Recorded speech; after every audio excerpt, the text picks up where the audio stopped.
નમસ્કાર દર્શક મિત્રો, કિસાન સમાચાર ચેનલમાં તમારું ખૂબ જ સ્વાગત છે।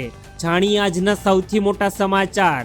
ચોમાસાની શરૂઆત વિશે આંબાલાલની આગાહી। 1 જૂનથી નવા ગેસ સિલિન્ડરના ભાવ લાગુ। 1 તારીખથી પાન કાર્ડના નવા નિયમો। ભણવા માટે સરકાર આપશે પૈસા। 1 થી 5 તારીખ ધોધમાર વરસાદ। ખેતી બચશે તો જ આગામી પેઢી બચશે। શું શાળાઓનું વેકેશન લંબાવાઈ ગયું? આરસીબી લગાતાર બીજી વાર ટ્રોફી ઉઠાવી। 1000 રૂપિયા સુધીનો દંડ પડી શકે છે। ચોમાસા અને વાવણીને લઈને મોટા સમાચાર। આ તમામ અગત્યપૂર્ણ સમાચાર જાણીએ તે પહેલા મિત્રો, ખેડૂતોની આ કિસાન સમાચાર ચેનલને જરૂરથી સબસ્ક્રાઇબ કરીને વિડીયો લાઇક કરવાનું ના ભૂલતા। આજના સૌથી મોટા સમાચાર વિશે વાત કરીએ તો અત્યારે ગુજરાત રાજ્યમાં વરસાદને લઈને આંબાલાલ પટેલ દ્વારા આગાહી કરવામાં આવી છે અને તેમની આગાહી પ્રમાણે ગુજરાતમાં અત્યારે ચોમાસા અંગે અભિપ્રાય વ્યક્ત કર્યો અને તેમણે જણાવ્યું કે સામાન્ય રીતે ચોમાસાના આગમન પૂર્વ પક્ષીઓની હલચલ, તેમના અવાજો અને આકાશમાં કેટલીક કુદરતી ગતિવિધિઓ જોવા મળતી હોય છે।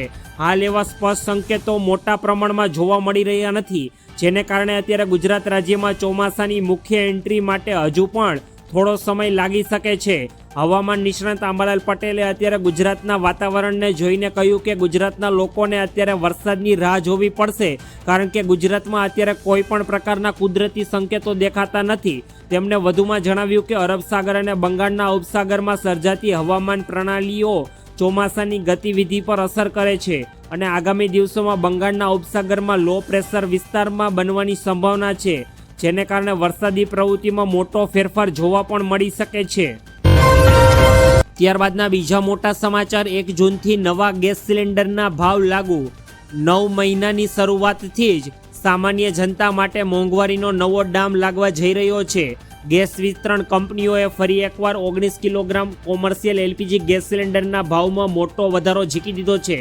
આ ભાવ વધારો આજથી એટલે કે 1 જૂનથી જ દેશભરમાં લાગુ થઈ ગયો છે। જોકે ગૃહિણીઓ માટે અત્યારે મિત્રો રાહતના સમાચાર એ છે કે ઘરેલું ગેસ સિલિન્ડરના ભાવમાં અત્યારે સરકારે કોઈ પણ પ્રકારનો ફેરફાર કર્યો નથી। મિત્રો, અત્યારે સરકાર દ્વારા માત્ર કોમર્શિયલ એલપીજી ગેસ સિલિન્ડરને જ રોકવામાં આવ્યો છે અને તેના ભાવમાં મસમોટો વધારો કરવામાં આવ્યો છે અને જ્યારે ઘરેલું એલપીજી ગેસ સિલિન્ડરનો ભાવ અત્યારે 910 રૂપિયા પર ગુજરાતના સમગ્ર ગૃહિણીઓને મળી રહ્યો છે અને ગૃહિણીઓને સરકારે અત્યારે મોટી રાહત આપી છે અને 25 દિવસના અંતરે સરકાર દ્વારા ગેસ રિફિલિંગ માટે ઓર્ડર કરવા માટેની સુવિધા પણ આપી છે। ત્યારબાદના મોટા સમાચાર। 1 તારીખથી પાન કાર્ડના નવા નિયમો લાગુ।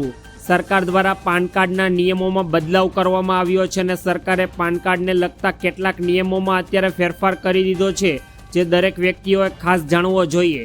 હવે અમુક નાના વ્યવહારો માટે પાન કાર્ડ આપવું ફરજિયાત રહેશે નહીં, જ્યારે પ્રોપર્ટીના મોટા સોદા અને મોટી રકમના આર્થિક વ્યવહારો માટે જ પાન કાર્ડ આપવું એકદમ ફરજિયાત કરી દેવામાં આવ્યું છે, જેથી આર્થિક વ્યવહારોમાં પારદર્શિકતા જળવાય અને લોકો પણ અત્યારે પાન કાર્ડ કઢાવતા થઈ જાય। સરકાર દ્વારા પાન કાર્ડનો સુચારુ રીતે ઉપયોગ થાય તે માટે તમામ લોકોને અત્યારે એક જ વખત પાન કાર્ડ કરાવવા માટેની છૂટ આપી છે। જો 1 થી વધારે પાન કાર્ડ કઢાવ્યા હોય તો તમારે તમારું પાન કાર્ડ સરકાર સમક્ષ સિલેન્ડર કરવું પડશે, નહીંતર તમને 10,000 રૂપિયાનો દંડ અથવા 3 વર્ષની જેલની સજા પણ થવા પાત્ર છે। ત્યારબાદના અગત્યપૂર્ણ સમાચાર। ભણવા માટે સરકાર આપશે પૈસા। અત્યારે સમયમાં વધતી જતી મોંઘવારીને કારણે બાળકોના શિક્ષણ ખર્ચ ઉઠાવવો માતા પિતા માટે ખૂબ જ મુશ્કેલ બની ગયો છે। પૈસાની તંગીને કારણે અનેક તેજસ્વી વિદ્યાર્થીઓ અર્ધ વચ્ચે જ પોતાનો અભ્યાસ છોડી દેવો પડે છે, પરંતુ હવે આવા વિદ્યાર્થીઓએ હિંમત હારવાની જરૂર નથી। કેન્દ્ર સરકારની PM યશસ્વી યોજના આવા જ આર્થિક રીતે નબળા વિદ્યાર્થીઓને માટે આશીર્વાદરૂપ સાબિત થઈ છે। આ શિષ્યવૃત્તિ ખાસ કરીને ઓબીસી, ઈબીસી અને એનડીટી કેટેગરીના વિદ્યાર્થીઓ માટે સરકારે શરૂ કરી છે। આ યોજનાનો લાભ લેવા માટે સરકારે કેટલીક શરતો પણ નક્કી કરી છે, જે નીચે મુજબ છે। વિદ્યાર્થીના પરિવારની વાર્ષિક આવક 2.5 લાખ રૂપિયા કરતાં ઓછી હોવી જોઈએ। વિદ્યાર્થી કોઈ માન્યતા પ્રાપ્ત શાળા કે કોલેજમાં અભ્યાસ કરતો હોવો જોઈએ। આ યોજનામાં વિદ્યાર્થીની છોકરીઓ માટે અને છોકરાઓ માટે 30% સીટો આરક્ષિત એટલે કે અનામત રાખવામાં આવશે। ત્યારબાદના અગત્યપૂર્ણ સમાચાર। હવે 1 થી 5 તારીખ સુધીમાં ધોધમાર વરસાદ પડશે। અત્યારે દેશમાં ચોમાસું વિધિવત રીતે બેસી ગયું છે અને આગામી 14 દિવસમાં ગુજરાતમાં મેઘરાજાની એન્ટ્રી પણ થઈ જશે. ત્યારે હાલ ગુજરાતમાં પ્રી મોન્સૂન એક્ટિવિટી શરૂ થઈ ગઈ છે અને છેલ્લા 2-3 દિવસમાં ગુજરાત રાજ્યમાં છૂટા છવાયેલા સ્થળો પર વરસાદી માહોલ જોવા મળી રહ્યો છે, જેમાં આગામી 5 જૂન સુધી વરસાદની આગાહી રહે તેવી હવામાન વિભાગે આગાહી વ્યક્ત કરી. હવામાન વિભાગ અનુસાર 3 જૂનના રોજ સમગ્ર રાજ્યમાં મેઘાવી માહોલ જોવા મળશે અને લોકોને મેઘરાજાની એન્ટ્રીને આગમન પહેલાં જ અત્યારે વરસાદની શરૂઆત થતી જોવા મળશે. જો 1 થી 5 તારીખ દરમિયાન ગુજરાતના વિવિધ જિલ્લાઓમાં, ખાસ કરીને દક્ષિણ ગુજરાત અને ઉત્તર ગુજરાતના કેટલાક જિલ્લાઓમાં સરકારે અત્યારે આગાહી કરી છે કે વરસાદ પડી શકે. ત્યારબાદના અગત્યપૂર્ણ સમાચાર, ખેતી બચશે તો જ આગામી પેઢી બચશે. કૃષિ મંત્રી જીતુ વાઘાણીએ ખેડૂતો અને પશુપાલકોને સંબોધતા જણાવ્યું કે ખેતી એ આપણા પૂર્વજોનો વારસો અને આપણો આત્મા છે.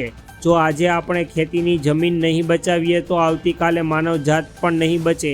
આ અભિયાન માત્ર સરકારનો કાર્યક્રમ નથી, પરંતુ આગામી ભવિષ્ય પેઢીને સુરક્ષિત કરવા માટે એક ભગીરથ પ્રયાસ છે. મંત્રીઓએ ચિંતા વ્યક્ત કરતા જણાવ્યું કે ડીએમપી અને યુરિયા જેવા રાસાયણિક ખાતરો તેમજ જંતુનાશક દવાઓના અતિરિક્ત ઉપયોગને કારણે ધીરે ધીરે જમીનની ફળદ્રુપતા નાશ થવા પામી છે અને જમીનના માધ્યમથી રાસાયણિક તત્વો પશુ અને માતાના દૂધ સુધી પહોંચી ગયા છે, જેને કારણે નિર્દોષ બાળકો ગંભીર રોગનો અત્યારે ભોગ બની રહ્યા છે. આજે કેન્સર જેવા અસાધ્ય રોગો કેસ વધી રહ્યા છે, જેનું મુખ્ય કારણ આપણી દૂષિત ખાણીપીણી છે. 50 વર્ષ પહેલાં આપણા વડીલોને કોઈ રોગ ન થતા હતા, જ્યારે આજે નાની ઉંમરમાં જ લોકોને બ્લડ પ્રેશર, સુગર અને કિડની જેવી બીમારીઓ સર્જાઈ રહી છે. ત્યારબાદના અગત્યપૂર્ણ સમાચાર, શું શાળાઓનું વેકેશન લંબાવાઈ ગયું છે? સોશિયલ મીડિયામાં આવા મેસેજ વાયરલ થઈ રહ્યા છે કે ગુજરાત સરકારે ગરમીને કારણે શાળાઓનું ઉનાળુ વેકેશન લંબાવી દીધું છે અને હવે શાળાઓમાં 18 જૂન સુધી વેકેશન રહેશે. જોકે હકીકત એ છે કે કોઈ વેકેશન લંબાવાયું નથી. સંચાલક મંડળ દ્વારા અસહ્ય ગરમીને ધ્યાનમાં રાખીને સરકાર સમક્ષ એક પ્રસ્તાવ મૂકવામાં આવ્યો હતો. જોકે આ પ્રસ્તાવ અંગે કોઈ પણ નિર્ણય લેવામાં આવ્યો નથી અને સરકારે તે અંગે વિચારણા કરી છે અને સરકારે વેકેશન લંબાવવાથી કોઈ પણ સત્તાવાર રીતે જાહેરાત કરી નથી. આ તો માત્ર એક સરકાર સમક્ષ પ્રસ્તાવ મૂકવામાં આવ્યો હતો કે અત્યારે રાજ્યમાં ગરમીનું પ્રમાણ વધારે છે, તો સરકાર અત્યારે વિદ્યાર્થીઓનું ગરમીનું વેકેશન અત્યારે 6 જૂનને બદલે 18 જૂન સુધી લંબાવે, પરંતુ સરકારે આના ઉપર કોઈ નિર્ણય લીધો નથી અને અત્યારે રાજ્યમાં ઉનાળુ વેકેશન બિલકુલ યથાવત રીતે ચાલુ થઈ જશે. ત્યારબાદના અગત્યપૂર્ણ સમાચાર, આરસીબી લગાતાર બીજી વાર ટ્રોફી ઉતાવી. દબદબો 2026ની સિઝનમાં આરસીબીના પ્રદર્શનનું વર્ણન કરવામાં આવે તો આ સૌથી યોગ્ય શબ્દ છે. શરૂઆતથી તેઓ એક અલગ આત્મવિશ્વાસ સાથે રમ્યા અને દરેક પ્રતિસ્પર્ધી પર પોતાનો પ્રભાવ જમાવ્યો. એક સમય એવું લાગતું હતું કે આ ટુર્નામેન્ટમાં આરસીબીની બરાબરી કરી શકે એવી કોઈ ટીમ જ નથી. બેટિંગ, બોલિંગ, નેતૃત્વ અને ટીમવર્ક દરેક ક્ષેત્રમાં તેમણે શ્રેષ્ઠતા દર્શાવી હતી. આ સિઝનના સૌથી મહત્વપૂર્ણ દિવસ એટલે કે ફાઇનલ પણ તેઓએ દબદબો બતાવ્યો નહીં. પોતાના સ્વાભાવિક રમત પર વિશ્વાસ રાખીને તેમણે મેચ પર સંપૂર્ણ નિયંત્રણ જાળવી રાખ્યું અને ટીમે ટ્રોફી પોતાના નામે કરી.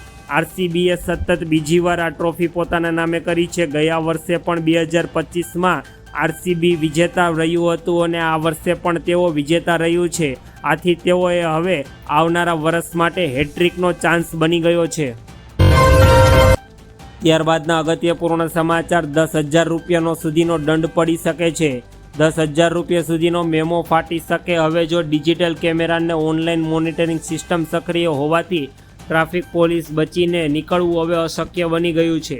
તે માટે કેટલાક ટ્રાફિકના નિયમો છે, જેમાં ડોક્યુમેન્ટ અને સુરક્ષાનો અભાવ, હેલ્મેટ વિના વાહન ચલાવવું અને ક્વોલિટી વગરનું હેલ્મેટ પહેરવું એ પણ, અત્યારે ડ્રાઇવર લાયસન્સ રદ ન થવું અને વીમો ઇન્સ્યોરન્સ ગાડીનું રજિસ્ટ્રેશન પૂર્ણ થઈ ગયું હોય છતાં પણ ચલાવી, પ્રદૂષણ અને લાયસન્સ, પીયુસી સર્ટિફિકેટ ન હોવું અથવા મોડિફાઈડ વધુ અવાજ કરતા સાયલેન્સર લગાવેલા, ખોટી નંબર પ્લેટ, નિયમો વિરુદ્ધ જઈને ફેન્સિંગ કે ખોટી રીતિની નંબર પ્લેટ લગાવી હોય, જોખમી ડ્રાઇવિંગ, રસ્તા પર સ્ટન્ટ કરવા, ઓવર સ્પીડિંગ કે વાંકાચૂકા વાહન ચલાવવાના આ ભૂલો બદલ પણ અત્યારે સરકાર દ્વારા લાયસન્સ રદ કરવામાં આવી શકે છે.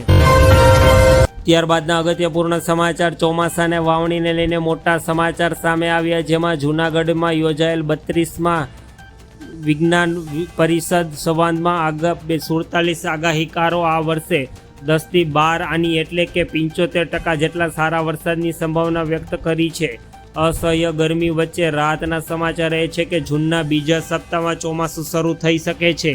આ વર્ષે ખેડૂતો 2 તબક્કામાં વાવણી કરી શકશે અને 15 ઓગસ્ટ બાદ વરસાદ વિરામ લેશે.